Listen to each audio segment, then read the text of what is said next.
Hey, good day to you. This is Todd. I am a regular dude walking in the Word. Hey, we're going through the book of Genesis right now, and this is the last of 3 episodes that I'm sitting on this part here where Abram rescues Lot, and when he comes back, after he rescues Lot, there's 2 people that come out to see him. And we talked about Melchizedek, the king of Salem, comes out, and we talked about him already and how he blessed Abram, okay? And now today I want to talk about the king of Sodom, okay? And how the king of Sodom was really kind of a trickster, okay? And he was not a follower of God at all. And you're going to see how that takes place here, and we're going to talk about that today. So 2 different things. You got the king of Salem, who's godly. You got the king of Sodom who comes out and is far from godly. And you can tell by Sodom and the way Sodom is here. All right, so let's read today. We're going to read Genesis 14, chapter 14, verses 17 through 24. And I want to go back all the way up to verse 17 because it introduces, after the defeat, Abram defeats the enemies there, and who came out to meet him. So let's read here.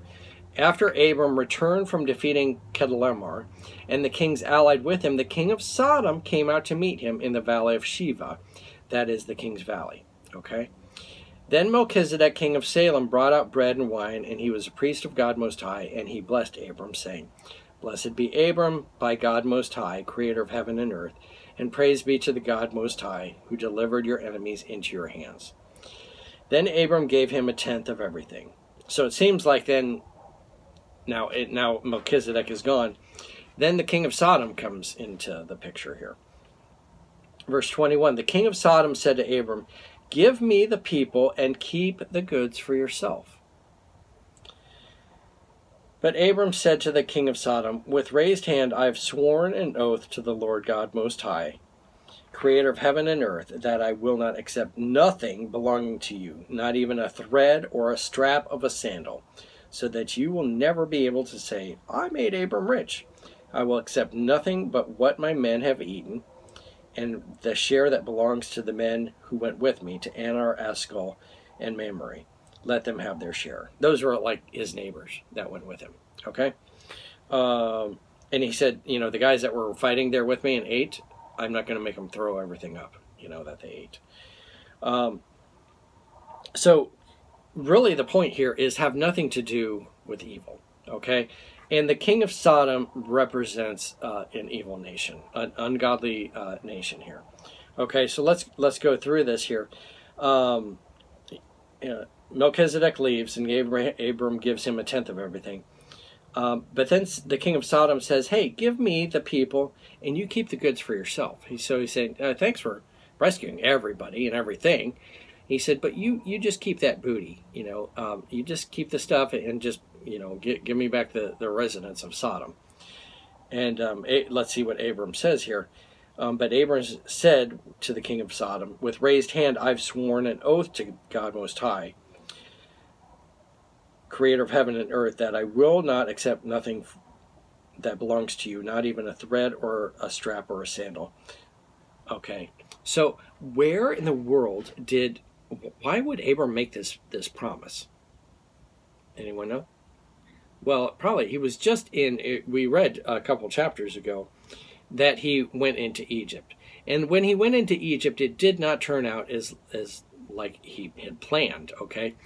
And remember, Egypt represents the world. So there was a famine, so Abram goes to Egypt, and he's like, I got to work this out on my own. God's not going to help me. He goes into Egypt, and when he's there, then he lies and, has the whole debacle of saying, Sarah's my sister and everything. Well, at the end of the whole thing, they told him to get out, and they gave him stuff as he went too, okay? So the things that he was given, he's realizing, this wasn't such a great thing. He was given all, more animals and so forth. Well, later on, he has so much animals, he has to separate from Lot because he has too much stuff, okay?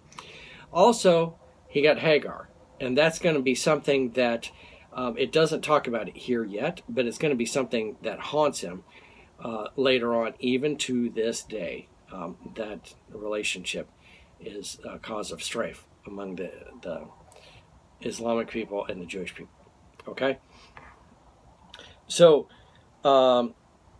this king says, so Abram says, I'm not going to accept anything from you, and I've made that promise. Okay?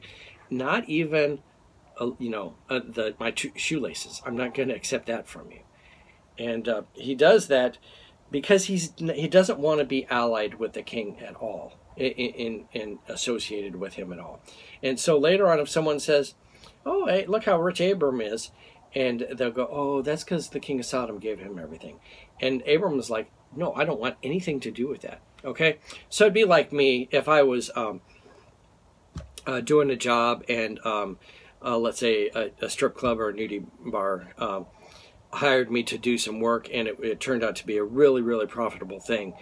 And then I became known in town as like, oh, there's Todd. He got rich, renovating the nudie bar or whatever, doing work for the nudie bar.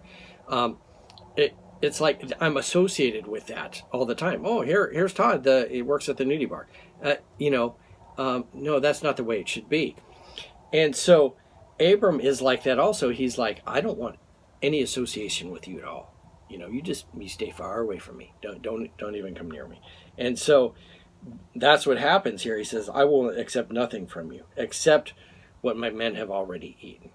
So it should be like that with us today. Have nothing to do with the evil. Okay? Don't be associated with it. And that's what Abram was doing here. He was like, nope. Sorry, you keep all your stuff. I don't want anything to do with it.